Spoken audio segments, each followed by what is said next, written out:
मंदसौर जिले के सुहासरा विधानसभा उपचुनाव में भाजपा के प्रत्याशी हरदीप सिंह डंग ने उपचुनाव हेतु शामगढ़ मंडल का किया दौरा। सुहासरा विधानसभा में उपचुनाव में भाजपा के प्रत्याशी हरदीप सिंह डंग ने उपचुनाव हेतु शामगढ़ मंडल का दौरा किया, जिसमें गांव-गांव जाकर आने वाले उपचुनाव में जनता से भाजपा को वोट देने की अपील की। ग्राम हतुनिया में आम सभा को संबोधित करते हुए वर्तमान भाजपा सरकार के द्वारा सुहासरा विधानसभा में किए हुए करोड़ों रुपए की विकास कार्यों को आमजन को बताया।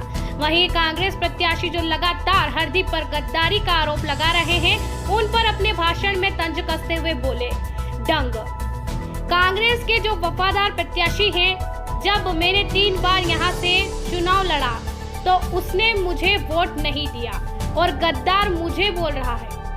गद्दारी उसे कहते हैं जो पार्टी में रहकर पार्टी के पीठ में छुरा घोंपे। मैंने ओपन लड़ाई लड़ी है।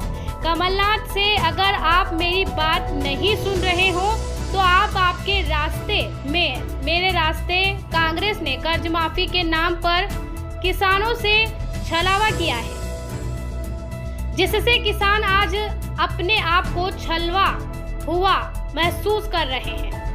एवं प्रधानमंत्री नरेंद्र मोदी की तारीफ करते हुए डंग बोले कि आज राम मंदिर के बनने का स्वप्न हम मोदी के राज में ही पूरा कर सके हैं, वरना सालों और लग जाते हैं। इस सपने को साकार होने में धारा 370 देश से हटाने का साहस केवल भाजपा ही कर सकती थी, जो उसने किया।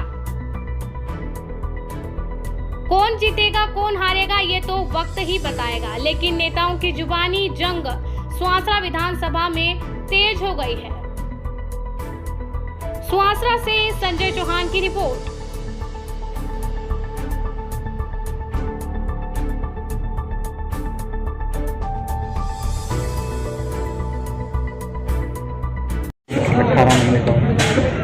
बहुत बढ़िया प्रश्न पूछा आपने। किन मुद्दों पर?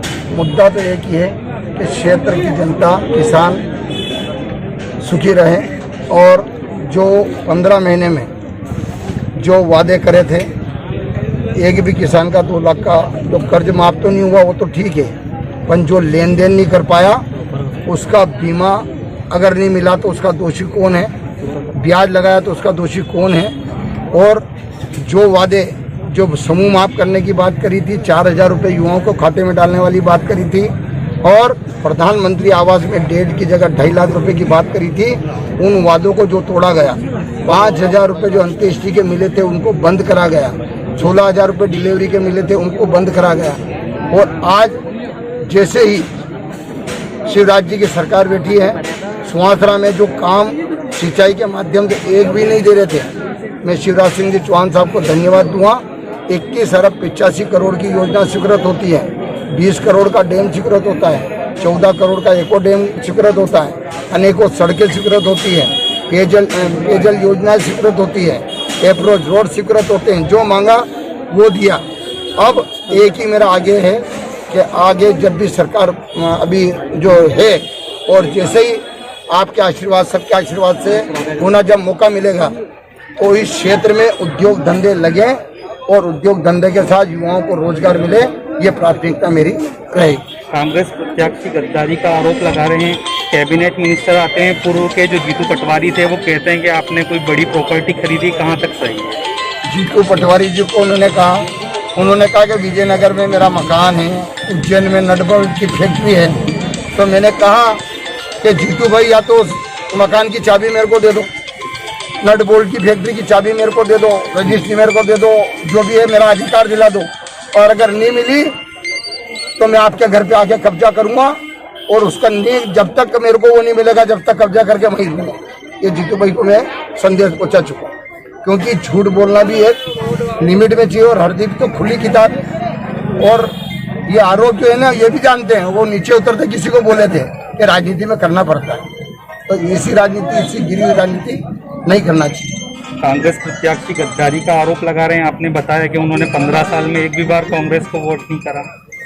ये तो अगर ये तो मैंने अभी पूछा गांव वालों से कि कभी वोट मांगने आए थे, 3 चुनाव लड़ा में एक बार वोट मांगने नहीं आए, और यहाँ तो पहली बार तो वो विधानसभा में उपस्थित ही नहीं रहे। जो आदमी कांग्रेस को वोट देने के लिए जो अपने यहाँ का प्रचार और दूसरी जगह जाकर खाली दूसरे शेडिंग जमाने के लिए और खाली अभी जितने भी मंत्री हैं पूर्व कांग्रेस के, उनके बारे में पूछना है कि इनको ये जो प्रत्याशी इसको किस नाम से जाना जाता है, कि क्या शेडिंग जमाने के अलावा कोई काम नहीं था, कि कितने किसके सब रेट तय थे।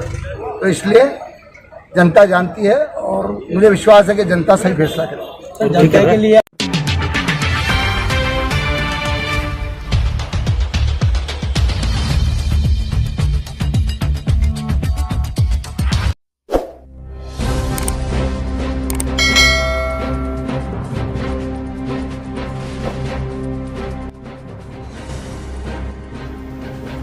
कोरोना काल में हर बड़ी खबर पर है न्यूज प्लस 24 की पैनी नजर। क्षेत्र की सबसे बड़ी खबरों की जानकारी के लिए देखते रहिए आपका क्षेत्रीय न्यूज चैनल न्यूज प्लस 24। क्षेत्र की तमाम बड़ी खबरों के लिए बने रहिए न्यूज प्लस 24 के साथ। हमारे यूट्यूब चैनल को सब्सक्राइब करना ना भूलें। बेल आइकन पर जाएं और सब्सक्राइब करें हमारे यूट्यूब चैनल न्यूज प्लस 24 को और पाइए सबसे पहले क्षेत्र की सबसे नई रोचक खबरें। YouTube चैनल के साथ ही आप टीवी चैनल पर भी ले सकते हैं क्षेत्रीय खबरों की जानकारी। जनता के मुद्दों को प्राथमिकता से उठाता रहा है न्यूज प्लस 24। आगे भी बना रहे आपका सहयोग। ज्यादा जानकारी के लिए करें YouTube चैनल न्यूज प्लस 24 को सब्सक्राइब या RSC digital Garod news channel पर देख सकते हैं प्रसारण। रात 9 बजे, सुबह 8 बजे व दिन में 12 बजे प्रसारित होता है समाचार बुलेटिन। साथ ही यदि आप देना चाहते हैं कोई सुझाव तो करें कमेंट्स बॉक्स में कमेंट। न्यूज प्लस 24, सच्चाई आप तक।